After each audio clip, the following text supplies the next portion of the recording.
Assalamualaikum warahmatullahi wabarakatuh.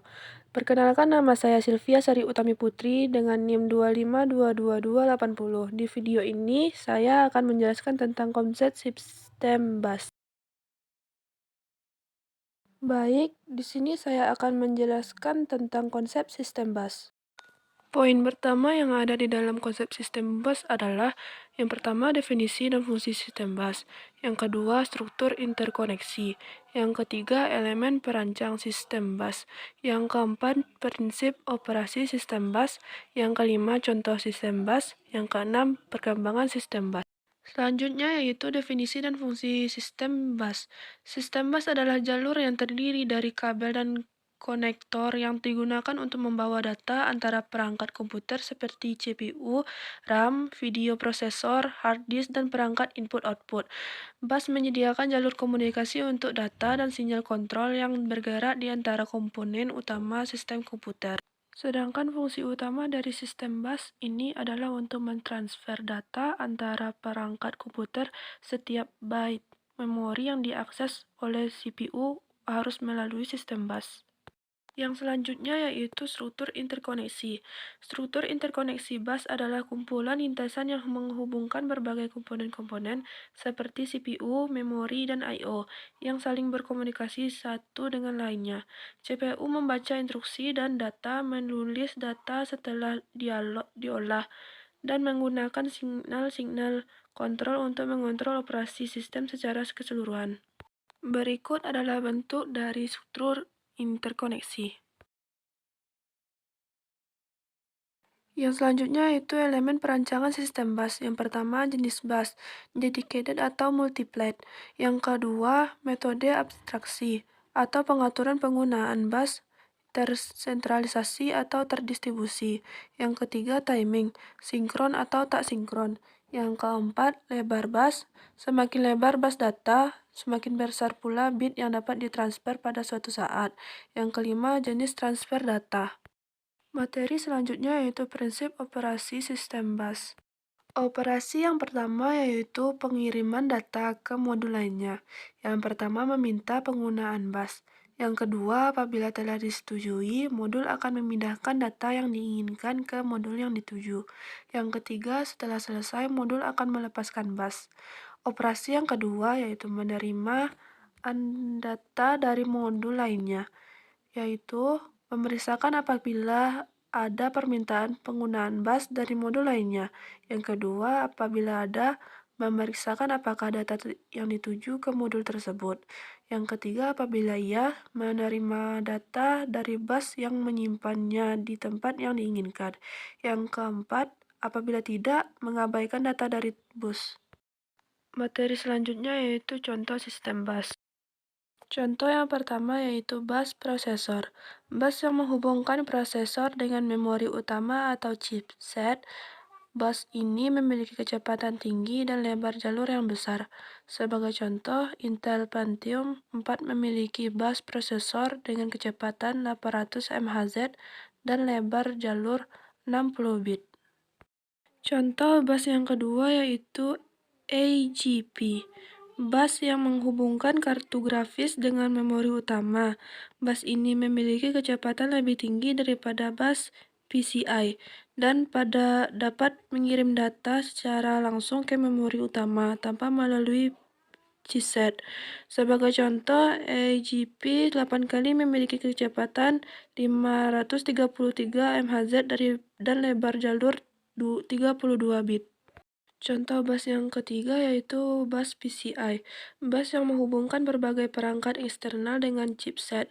Bus ini memiliki kecepatan lebih rendah daripada bus AGP dan harus melalui chipset untuk mengakses memori utama. Sebagai contoh, PCI 2,2 memiliki kecepatan 33 MHz dan lebar jalur 32 bit. Contoh bus yang keempat yaitu bus USB. Bus yang menghubungkan perangkat-perangkat eksternal seperti mouse, keyboard, printer, scanner, kamera, flash disk, dan lain-lain. Dengan komputer, bus ini memiliki kecepatan yang bervariasi tergantung pada versi masing-masing. Sebagai contoh, USB 2.0 memiliki kecepatan maksimal 480 Mbps. Contoh bus yang kelima yaitu bus ISA, bus yang merupakan salah satu bus tertua yang digunakan oleh komputer. Bus ini biasanya digunakan untuk menghubungkan perangkat-perangkat lama seperti keyboard dan mouse. Bus ini memiliki kecepatan sangat rendah yaitu 8 MHz dan lebar jalur 16 bit. Berikut ini adalah contoh dari gambar sistem bus. Materi selanjutnya yaitu perkembangan sistem bus. Sistem bus komputer telah mengalami perkembangan dari masa ke masa. Seiring dengan perkembangan teknologi dan kebutuhan penggunaan, berikut ini adalah beberapa contoh perkembangan sistem bus komputer dari generasi pertama hingga generasi ketiga. Generasi yang pertama yaitu sistem bus. Pada generasi ini menggunakan bus bersama dengan fungsi utamanya adalah menyediakan jalur komunikasi untuk transfer data. Contoh bus pada generasi ini adalah Omnibus PDP 8 yang merupakan bus pertama yang dibuat dan memiliki ukuran besar sebesar lemari minibus. Generasi yang kedua yaitu sistem bus. Pada generasi ini sudah mampu memisahkan komputer menjadi dua yaitu CPU dan memori, dan perangkat keras lainnya, dengan sebuah bus controller di antaranya. Contoh bus pada generasi ini adalah Unibus PDP 11 yang merupakan bus yang memiliki fitur dengan beberapa inovasi dibandingkan pendahulunya karena menggunakan register umum. Di generasi ketiga, sistem bus pada generasi ini telah muncul di pasaran sejak tahun 2001 yang menyertai Hypertransport dan InfiniBand. Bus ini sangat fleksibel dan dapat digunakan bersamaan seperti internal bus. Contoh bus pada generasi ini adalah Multibus 8086 yang merupakan bus komputer standar yang digunakan dalam sistem instruksi yang dikembangkan oleh Intel Corporation. Berikut ini adalah video lebih lanjut mengenai bus. Oke, berikutnya interkoneksi bus. Nah, sini bus adalah media transmisi yang dapat digunakan bersama. Bila dua buah perangkat melakukan transmisi dalam waktu yang bersamaan, maka sinyal-sinyal akan bertumpang tindih dan akan mengakibatkan menjadi rusak, gitu ya. Berarti harus hanya satu buah perangkat saja nih yang akan berhasil melakukan transmisi pada suatu saat tertentu, gitu ya. Nah, kita lihat berikutnya adalah struktur bus. Nah, struktur bus ini bus-bus yang menghubungkan komponen utama seperti memori, CPU, I/O itu disebut dengan sistem bus atau bus system, atau ada juga menyebut sistem interconnection. Nah, sini biasanya bus system ini terdiri dari 50 sampai 100 saluran yang terpisah. Klasifikasinya dalam hal ini sistem bus dia memiliki 3 saluran nih. Kita lihat yang pertama ada saluran data. Memberi lintasan bagi perpindahan data antara dua modul sistem. Jadi antara dua modul sistem terdapat menggunakan sistem busnya disebut dengan bus data di sini, saluran yang memindahkan data gitu. Jadi yang dilewati atau yang dikirim melalui jalur ini adalah data, maka disebutnya dengan bus data. Kemudian ada saluran alamat. Nah, di sini untuk menandakan sumber atau tujuan data pada bus data. Jadi kalau di sini saluran alamat adalah tadi dia mengirimkan data terhadap dari suatu alamatnya berdasarkan alamatnya. Kemudian kontrol. Nah, di sini digunakan untuk mengontrol akses ke saluran alamat dan penggunaan data dan saluran alamat. Jadi sini saluran kontrol juga dia akan mengirim sebelum data tersebut disalurkan atau data alamat disalurkan. Dan di sini bagian kontrol yang akan menentukan sudah siap belum salurannya untuk dijalankan, karena tadi hanya bisa dijalankan untuk satu proses saja ya tadi ya, sebelumnya kita ada bahas. Nah, ini secara gambarannya seperti ini, terhadap CPU, memori. Nah, sistem busnya itu terdiri dari 3 saluran, 3 jalur gitu ya. Ada control bus, address bus, dan data bus. Nah, data bus di sini saluran ini berisi data yang akan dikirimkan. Kemudian address, data yang akan dikirimkan gitu ya, berdasarkan alamatnya dikirim kemana. Nah, ini berdasarkan alamatnya dikirim melalui address bus. Kemudian control bus yang mengatur perjalanan gitu ya, pergerakan dari address bus maupun data bus. Oke, itu sistem bus. Kita berikutnya berdasarkan di sini ada elemen-elemen rancangan bus. Nah, rancangan bus yang pertama bisa kita bedakan berdasarkan jenisnya. Ada yang disebut dengan dedicated. Dedicated itu suatu saluran bus yang didedicated gitu ya, yang diperuntukkan secara permanen, diberi sebuah fungsi atau subset fisik komponen-komponen komputer. Dan jenis berikutnya ada multiplex.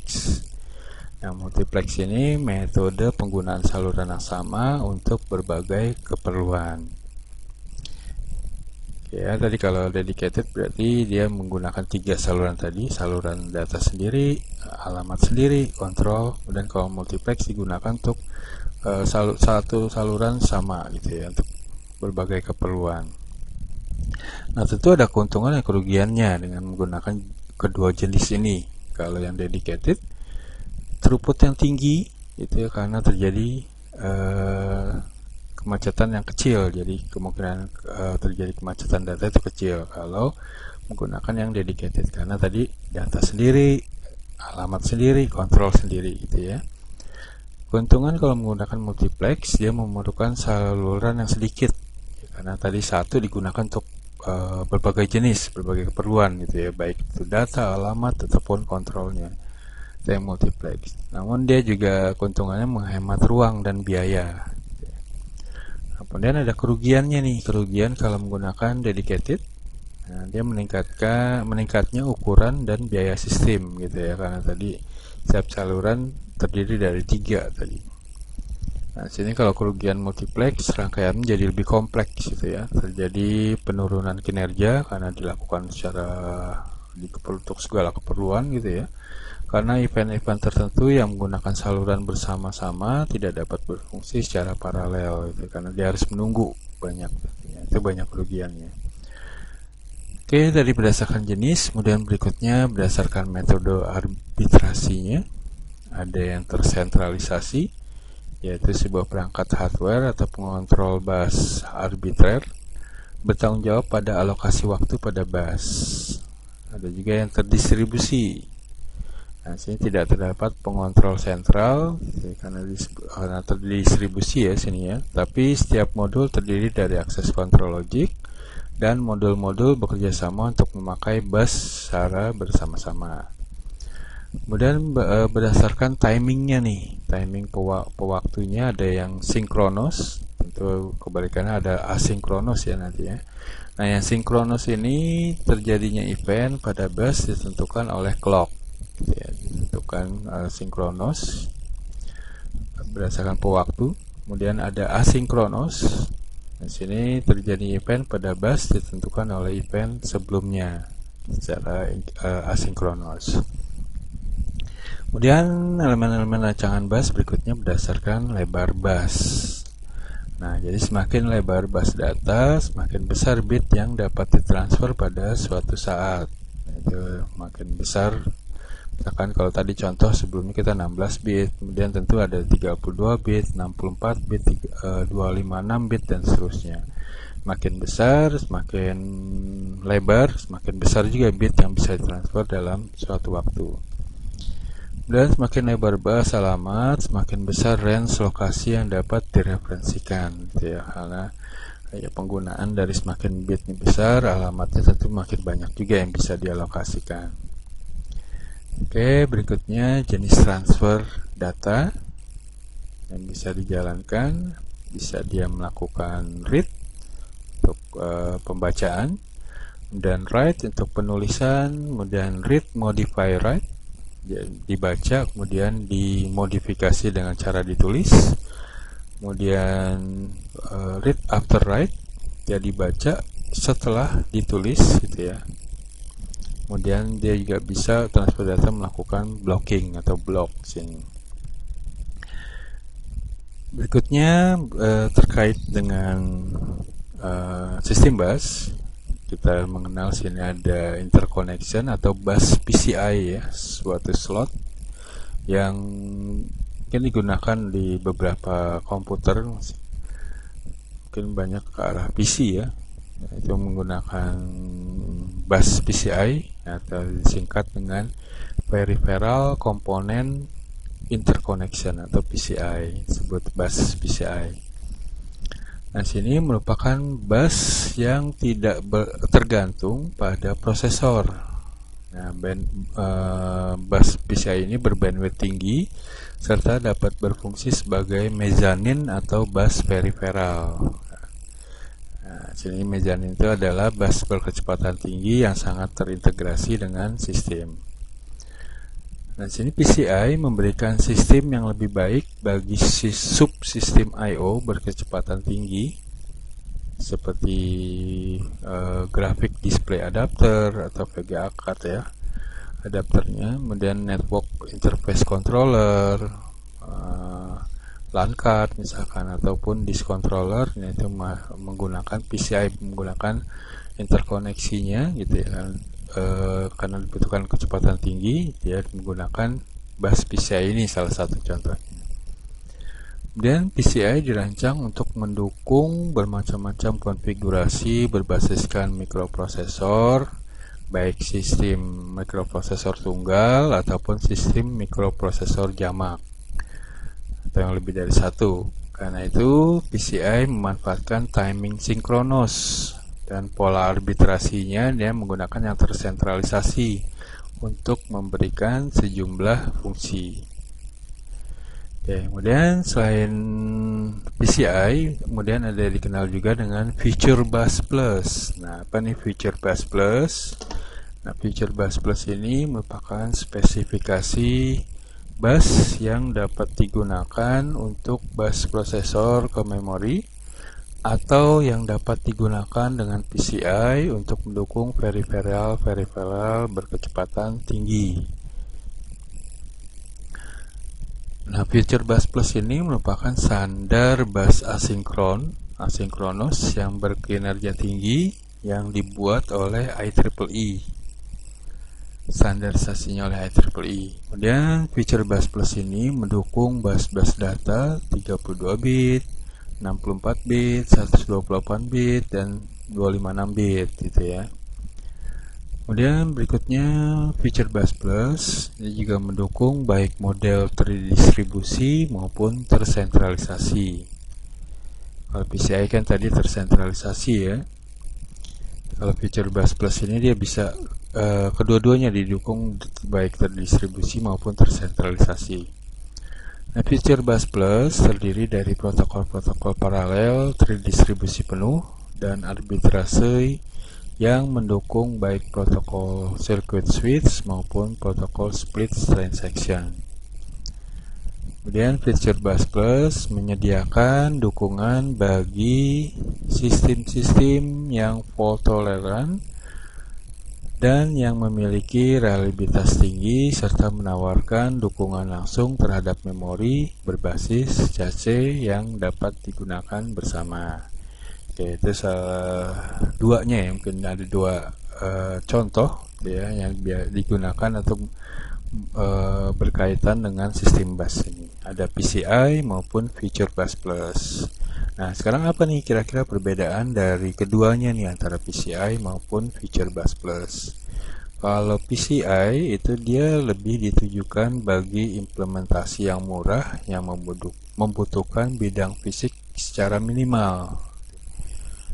Ya, sedangkan Feature Bus Plus digunakan untuk memberikan fleksibilitas yang tinggi dan juga fungsionalitas yang luas untuk memenuhi kebutuhan berbagai sistem yang berkinerja tinggi nih. Kalau Future Bus Plus, terutama sistem-sistem yang mahal, sistem-sistem yang udah complicated, yang umumnya menggunakan Future Bus Plus di sini. Tapi kalau penggunaan untuk komputer mungkin rumahan, mungkin yang biasa penggunaan biasa menggunakan PCI mungkin lebih tepat, mungkin atau lebih cocok, mungkin seperti itu. Baik, sekian saja penjelasan dari saya. Terlebih terkurang saya mohon maaf. Assalamualaikum warahmatullahi wabarakatuh. Waalaikumsalam warahmatullahi wabarakatuh.